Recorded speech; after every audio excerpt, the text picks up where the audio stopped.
Hello दोस्तों, क्या हाल चाल? बढ़िया। आज की इस वीडियो में आपके लिए लेकर आया हूं क्लास 12 ज्योग्राफी चैप्टर 7 तृतीयक और चतुर्थ क्रियाएं के इंपॉर्टेंट तथा सिलेक्टेड ऑब्जेक्टिव क्वेश्चंस को। और फ्रेंड्स, इस वीडियो के सारे प्रश्न आपके लिए काफी ज्यादा इंपॉर्टेंट रहने वाले हैं, सो आप इस वीडियो को पूरा अंत तक जरूर देखिएगा। और इससे पहले भी मैंने चैप्टर 1 से चैप्टर 6 तक के सारे ऑब्जेक्टिव क्वेश्चन को करा दिया है, तो यदि आपने अभी तक उन सभी वीडियोज को नहीं देखा है तो उसे भी आप चैनल के प्लेलिस्ट में जाकर चेक करके आप वहां से वीडियोज को आसानी से देख सकते हैं। तो चलिए आज की इस वीडियो की हम लोग शुरुआत करते हैं अपने पहले क्वेश्चन के साथ। क्वेश्चन है हमारा, निम्नलिखित में से कौन सा एक तृतीय क्रियाकलाप है? आपके समक्ष 4 विकल्प दिए गए हैं, जिसमें से आपको टर्सरी एक्टिविटीज के एग्जाम्पल को फाइंड आउट करना है। आपने चैप्टर 5 में प्राथमिक क्रियाकलाप के बारे में पढ़ा, चैप्टर 6 आपका द्वितीय क्रियाकलाप था और चैप्टर 7 में आपको तृतीयक तथा चतुर्थ क्रियाकलाप के बारे में पढ़ना है। और वहीं से मैंने पहला प्रश्न आपके लिए सिलेक्ट किया है कि ये जो 4 ऑप्शन है इसमें से तृतीय क्रियाकलाप का एग्जाम्पल कौन सा है। ऑप्शन है आपके खेती,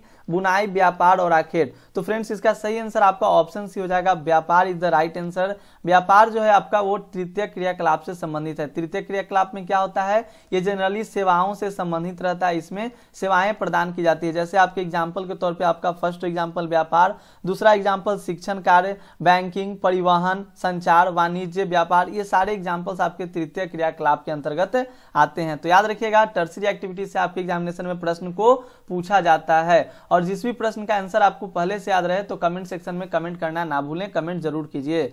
सेकंड नंबर प्रश्न है कि विकसित अर्थव्यवस्था में बहुसंख्यक श्रमिक किस क्रियाकलापों में रोजगार पाते हैं? जो विकसित अर्थव्यवस्था होती है, जो विकसित आपकी इकोनॉमिक होती है, उसमें जो बहुत ज्यादा संख्या में जो श्रमिक होते हैं वो किस क्रियाकलाप में रोजगार पाते हैं? तो सेवाएं प्रदान करते हैं। क्या प्रदान करते हैं? सेवाएं प्रदान करते हैं दोस्तों। और सेवाएं प्रदान आपके कौन से क्रियाकलाप के अंतर्गत आता है? तो ऑप्शन ए तृतीय क्रियाकलाप सही आपका हो जाएगा। देखिए, तृतीय क्रियाकलाप में सेवाएं प्रदान की जाती है, आप जो भी सेवा प्रदान कीजिए वो आपके टर्सरी एक्टिविटीज में आते हैं। नेक्स्ट हमारा अगला प्रश्न है, प्रश्न संख्या 3 को देखिएगा। प्रश्न संख्या 3 है कि तृतीय क्रियाकलापों में मूर्त वस्तुओं के उत्पादन के बजाय क्या सम्मिलित होता है? यानी कि उत्पादन तो होता ही है, तो इसके साथ साथ क्या सम्मिलित होता है? तो सिंपल सी बात है, आपको बताया गया, मैंने पहले ही डिस्कस किया कि तृतीय क्रियाकलाप में हम लोगों को सेवाएं प्रदान की जाती है। यानी कि जो सेवाएं प्रदान की जाती है वो तृतीय क्रियाकलाप के अंतर्गत आते हैं। प्राथमिक क्रियाकलाप के अंतर्गत जो भी प्रकृति से रिलेटेड होती है कार्य, उसको हम लोग प्राथमिक क्रियाकलाप कहते हैं। द्वितीय क्रियाकलाप में प्राथमिक क्रियाकलाप को थोड़ा सा मॉडिफाई किया जाता है और उसके मूल्य को बढ़ा दिया जाता है, वह आपका द्वितीय क्रियाकलाप के अंतर्गत आ जाता है। और तृतीय क्रियाकलाप में हम लोगों को सेवाएं प्रदान की जाती है या हम लोग सेवाएं प्रदान करते हैं। तो तृतीय क्रियाकलापों में मूर्त वस्तुओं के उत्पादन के बजाय क्या सम्मिलित होता है? तो ऑप्शन ए सही जवाब हो जाएगा, सेवाओं का व्यावसायिक उत्पादन। यानी कि इसका व्यावसायिक उत्पादन जो होता है वही सम्मिलित होता है। अगला हमारा प्रश्न है साथियों, कच्चे माल का प्रक्रमण तो आपको पता है कि ये प्राथमिक प्रक्रिया में होता है। ज्ञान व क्रियात्मक प्रशिक्षण ये थोड़ा सा हाई हो जाता है। तो अगला हमारा प्रश्न रहेगा 4 नंबर कि तृतीय क्रियाकलाप से संबंधित है। ऑप्शन इसमें भी वही है, देखिए व्यापार है, परिवहन, संचार और सेवाएं, इनमें से सभी।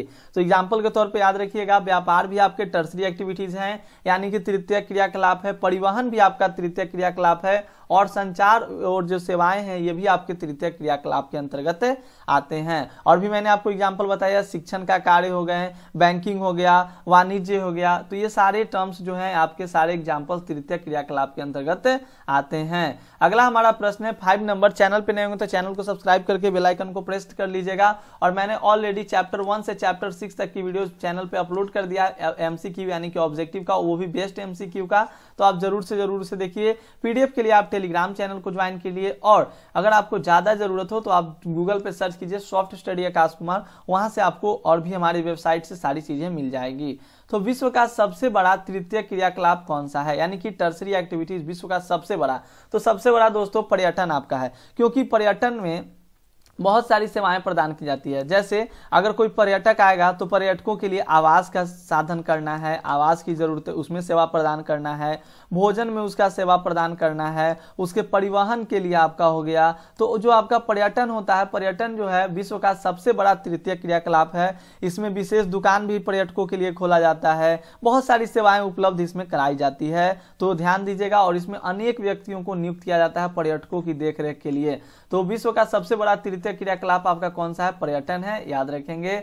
अगला हमारा प्रश्न है प्रश्न संख्या 6 नंबर को देखिएगा कि निम्नलिखित में से कौन सा एक चतुर्थ क्रियाकलाप है। अब टर्सरी एक्टिविटीज के बारे में हम लोग पढ़ रहे थे और यहाँ पर पूछ दिया आपका चतुर्थ क्रियाकलाप के बारे में, तो ये थोड़ा सा उससे भी हाई क्वालिटी का होगा, हाई लेवल का होगा। इसका संबंध ज्ञान से होता है, जनरली इसका जो संबंध होता है आपका नॉलेज से होता है और ज्ञान से संबंधित क्रियाकलाप इसके अंतर्गत आते हैं। जैसे एग्जाम्पल के तौर पर हम बताएं आपको, शिक्षा जो आपका आ गया इसके अंतर्गत आ जाएगा, और शिक्षण का जो कार्य आता है, शिक्षण का जो कार्य आता है वो आपके टर्सरी एक्टिविटीज के अंतर्गत यानी कि तृतीय क्रियाकलाप के अंतर्गत। लेकिन अगर दोस्तों शिक्षा की बात करें, सूचना की बात कीजिए, शोध की बात कीजिए, जो आपके शोधकर्ता होते हैं, शोध अन्वेषण, ये सब आपके चतुर्थ क्रियाकलाप के अंतर्गत आते हैं। तो 6 का सही आंसर आपका हो जाएगा ऑप्शन डी, विश्वविद्यालय अध्यापन, यानी कि जो भी शिक्षा का कार्य हुआ वो आपके आ गए चतुर्थ क्रियाकलाप के अंतर्गत। विनिर्माण जो आपका है, विनिर्माण ये आपके आ गया द्वितीय क्रियाकलाप के अंतर्गत, और पुस्तकों का मुद्रण आप भी बताइएगा ये भी द्वितीय क्रियाकलाप के अंतर्गत दोस्तों, और कागज निर्माण उद्योग ये भी द्वितीय क्रियाकलाप के अंतर्गत ही आएगा। तो आपका सही आंसर ऑप्शन डी हो जाएगा, विश्वविद्यालय अध्यापन।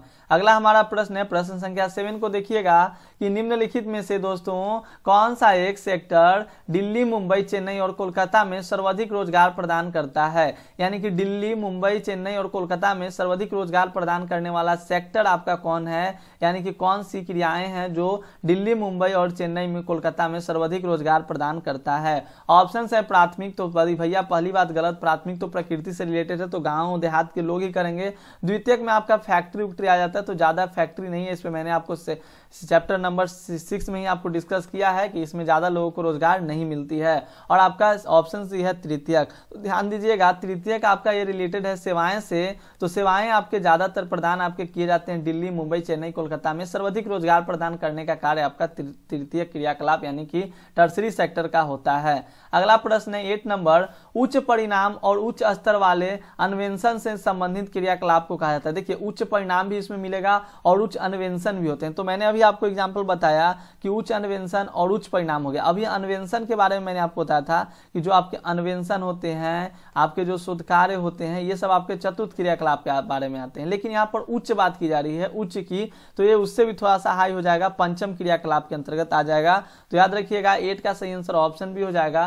पंचम क्रियाकलाप के अंतर्गत आपके कौन कौन से आ जाते हैं, जैसे कोई विशेषज्ञ होता है, जैसे मौसम विशेषज्ञ आपके हो गए, तो ये तो हाई क्वालिफाई हो गए ना, तो विशेषज्ञ आपके आ गए। निर्णयकर्ता, कोई भी आपके निर्णय देते हैं, निर्णयकर्ता जो आपके हो गए, तो निर्णयकर्ता भी दोस्तों आपके आ जाते हैं पंचम क्रियाकलाप के अंतर्गत में। परामर्श आपको कोई देता है तो परामर्शदाता भी आपके ये पंचम क्रियाकलाप के अंतर्गत, परामर्शदाता पंचम क्रियाकलाप के अंतर्गत आपके आ जाएंगे। नीति निर्धारक भी आपके पंचम क्रियाकलाप के अंतर्गत आते हैं। तो याद रखिएगा उच्च परिणाम और उच्च स्तर वाले अन्वेषण से संबंधित क्रियाकलापों को क्या कहा जाता है, तो पंचम क्रियाकलाप कहा जाता है। अगला हमारा प्रश्न है 9 नंबर कि स्वर्ण कॉलर संबंधित है। हम लोगों ने प्राथमिक क्रियाकलाप में पढ़ा था लाल कॉलर के बारे में, और यहाँ पर हम लोग पढ़ रहे हैं स्वर्ण कॉलर। तो स्वर्ण कॉलर संबंधित आपके पंचम क्रियाकलाप से दोस्तों, तो ऑप्शन भी आप लोग याद रखिएगा, पंचम क्रियाकलाप से आपका स्वर्ण कॉलर संबंधित है। और आपको इसके बारे में ज्यादा जानकारी लेनी है तो आप हमारे टेलीग्राम को ज्वाइन कीजिए,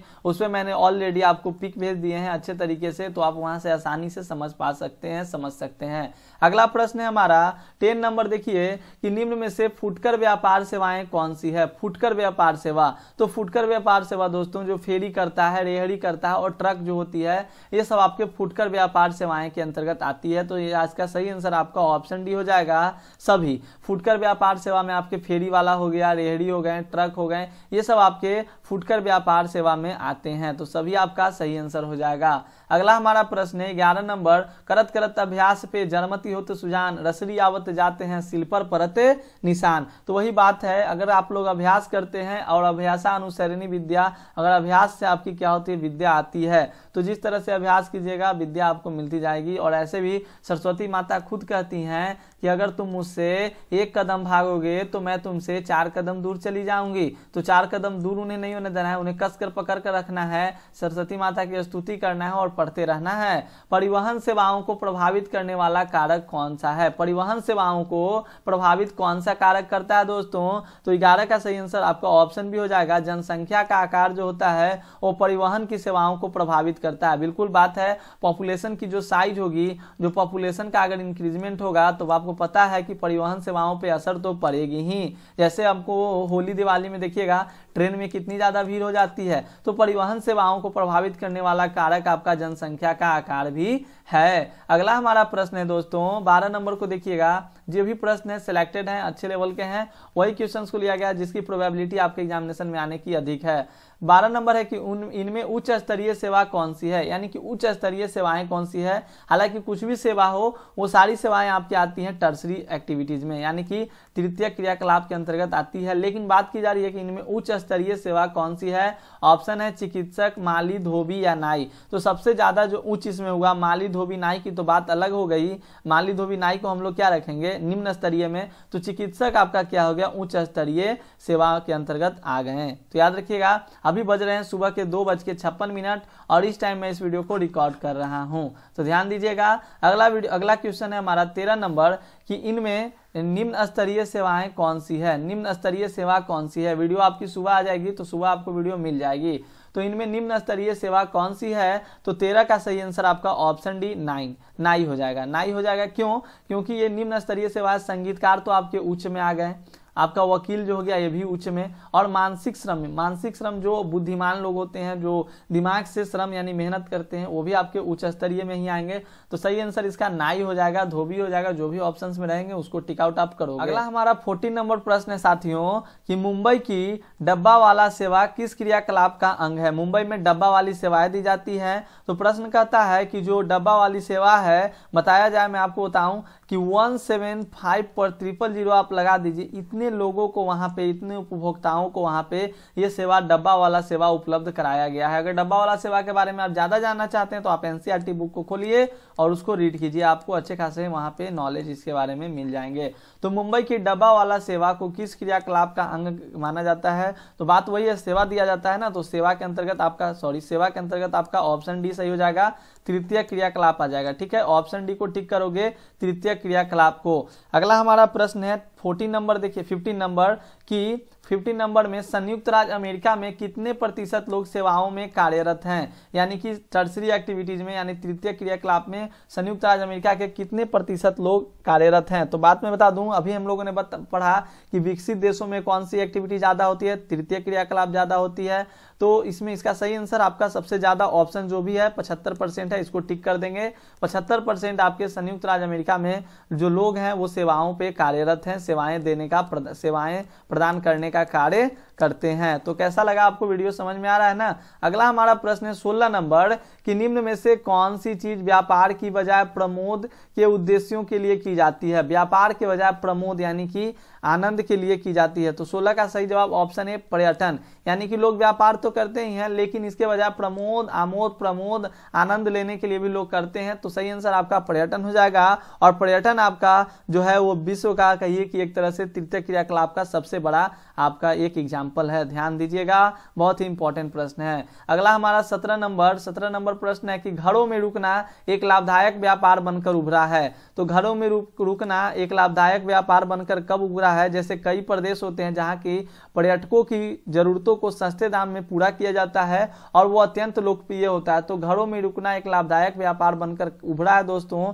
सही आंसर आपका ऑप्शन डी हो जाएगा सभी। जैसे गोवा में हेरिटेज होम्स है, वहां पे भी पर्यटकों को क्या किया जाता है, जरूरतों के सस्ते दाम पर उनको सारी चीजें उपलब्ध कराई जाती है, उनको पूरा कराया जाता है उनके। तो इसके लिए क्या हो गया, अत्यंत लोकप्रिय हो गया। गोवा में लोग बहुत ज्यादा घूमने जाते हैं ना, तो घरों में रुकना एक लाभदायक व्यापार बनकर उभरा है। जैसे गोवा में हेरिटेज होम्स, कर्नाटक में मेडिकरे और कुर्ग आपका। तो ऑप्शन डी आपके सही जवाब हो जाएंगे। अगला हमारा 18 नंबर प्रश्न है साथियों कि इनमें से चतुर्थ क्रियाकलाप कौन सा है। देखिए फिर से प्रश्न पूछ दिया कि जो क्वाटरनरी सेक्टर है आपका कौन है। ऑप्शन है सूचना का संग्रहण, उत्पादन और प्रकीर्णन, अनुसंधान और विकास। तो इसका सही आंसर 18 का डी हो जाएगा, क्योंकि देखिए ये सारे उच्च स्तरीय अन्वेषण है। तो इसका आंसर आपका सूचना का संग्रहण भी हो जाएगा, उत्पादन और प्रकीर्णन भी, अनुसंधान और विकास भी। तो ऑप्शन डी को करेंगे सभी लोग, ऑप्शन डी आपके सही जवाब हैं सभी। अगला हमारा प्रश्न है 19 नंबर को देखिएगा कि 2005 में संयुक्त राज्य अमेरिका से उपचार के लिए कितने हजार रोगी भारत आए थे। तो मैं बता दूं 2005 में संयुक्त राज्य अमेरिका से भारत में उपचार के लिए लगभग 55,000 रोगी यहाँ पे आए थे, 55,000 लोग यहाँ पे आए थे। तो ध्यान दीजिएगा 55,000 आपका सही आंसर है, 55,000 दोस्तों, याद रखना है। अगला हमारा प्रश्न है प्रश्न संख्या 20 को देखिए कि विश्व में चिकित्सा पर्यटन में अग्रणी देश कौन सा है। मतलब चिकित्सा पर्यटन में विश्व में सबसे जो अग्रणी देश है वो कौन है, तो अपना भारत ही है, वो चिकित्सा पर्यटन में अग्रणी देश है। याद रखिएगा कौन है, तो भारत आपका चिकित्सा पर्यटन में अग्रणी देश है दोस्तों। नेक्स्ट हमारा अगला प्रश्न है प्रश्न संख्या 21 को देखिएगा। चैनल पे नए होंगे तो चैनल को सब्सक्राइब कीजिएगा, वीडियो को अगर अच्छा लगे तो वीडियो को शेयर भी कर दीजिएगा। और मुझे लगता है कि अगर आप 21 नंबर प्रश्न तक जो लोग पहुंच चुके हैं वो क्या करेंगे, कमेंट सेक्शन में एक अजीब टाइप का कमेंट यानी कि एक अच्छा सा कमेंट करेंगे या कुछ इमोजी भेजेंगे, जिससे हमें पता चले कि आपने या 21 नंबर क्वेश्चंस का आप आंसर कर दोगे कमेंट सेक्शन में, जिससे कि पता चल जाएगा कि आप 21 नंबर यानी कि लास्ट तक वीडियोस को देखते हैं।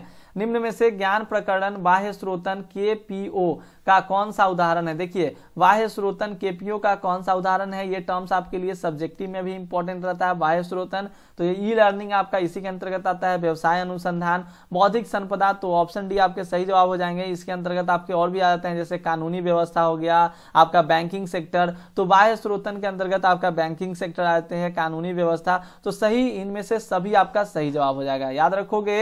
अगला हमारा प्रश्न है 22 नंबर कि इनमें से किस महादेश में सबसे अधिक संख्या में अंतर्राष्ट्रीय पर्यटक आते हैं। 22 हमारा है कि इनमें से किस महादेश में सबसे अधिक संख्या में अंतर्राष्ट्रीय पर्यटक आते हैं, किस महादेश में, तो सबसे ज्यादा आपके यूरोप में, यूरोप महादेश में सबसे ज्यादा पर्यटक जो होते हैं वो जाते हैं, तो यूरोप आप याद रखिएगा। यूरोप में क्या है कि भूमध्य सागरीय तट है, उसके चारों ओर जो है आपके स्थान अच्छे अच्छे हैं। भारत में हमारे पश्चिमी तट पर भी लोग आते हैं, लोकप्रिय पर्यटक है जहाँ पे आते हैं भारत के पश्चिमी तट पे। यूरोप में भूमध्य सागरीय इलाकों में बहुत ज्यादा लोग जाते हैं, पर्यटक करते हैं, घूमते हैं।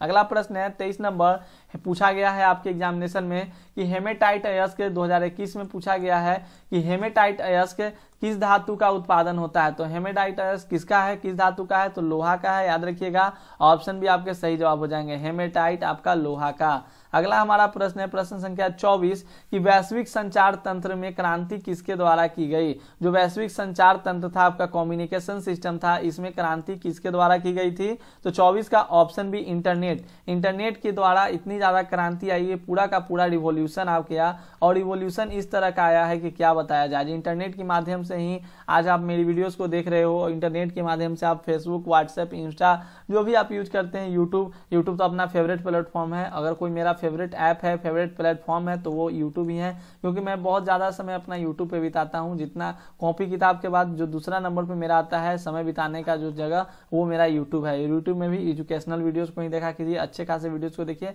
कभी कभी इंटरटेनमेंट वाली वीडियोस को आप देख सकते हो। तो जो आपके जहाँ पे आपको ज्ञान मिल रही है तो ज्ञान की चीज़ों को ही देखा कीजिए। ऐसा नहीं कि आप मेरी वीडियोस को देखिए, बहुत सारे वीडियोज हैं आप उनको देखिए जिससे कि आपको नॉलेज मिले। वैसे भी कहा जाता है कि जीवन में हमें ऑल टाइम कुछ न कुछ सीखते रहना चाहिए। देखिए 25 नंबर प्रश्न को, और इस वीडियो का ये लास्ट प्रश्न है कि संचार उदाहरण है किसका, द्वितीयक, तृतीयक, पंचम जो भी ऑप्शन है उसका किसका हो जाएगा, तो तृतीयक का। संचार भी सेवाएं प्रदान करती है तो तृतीयक क्रियाकलाप का आपका संचार उदाहरण है। दोस्तों उम्मीद करता हूं आपको वीडियो समझ में आई होगी। वीडियो अगर समझ में आई तो वीडियो को लाइक जरूर करोगे, लाइक का रेशियो बहुत कम रहता है, उससे ज्यादा तो डिसलाइक आ जाता है। तो लाइक करोगे, चैनल पे नए होंगे चैनल को सब्सक्राइब कर दोगे। हाँ डिसलाइक तो नहीं आता है, लेकिन फिर भी मैं ऐसे ही कर दिया, यानी कि लाइक आपके बहुत ज्यादा आते हैं। उसी तरह से लाइक को बरकरार रखिए, इससे हमें अच्छा लगता है, पता चलता है कि हाँ वीडियो आप लोगों को समझ में आ रही है। क्योंकि देखिएगा वीडियोस पे व्यूज आपके बहुत ज्यादा आते हैं, 500 व्यूज चला जाता है, बट लाइक मुझे मिलते हैं 500-1000 के आसपास व्यूज आता है, बट मुझे लाइक मिल जाते हैं 100-150 के आसपास मुझे लाइक्स मिल जाते हैं। तो मुझे पता चलता है कि वो 100-150 बच्चे को मेरी वीडियो समझ में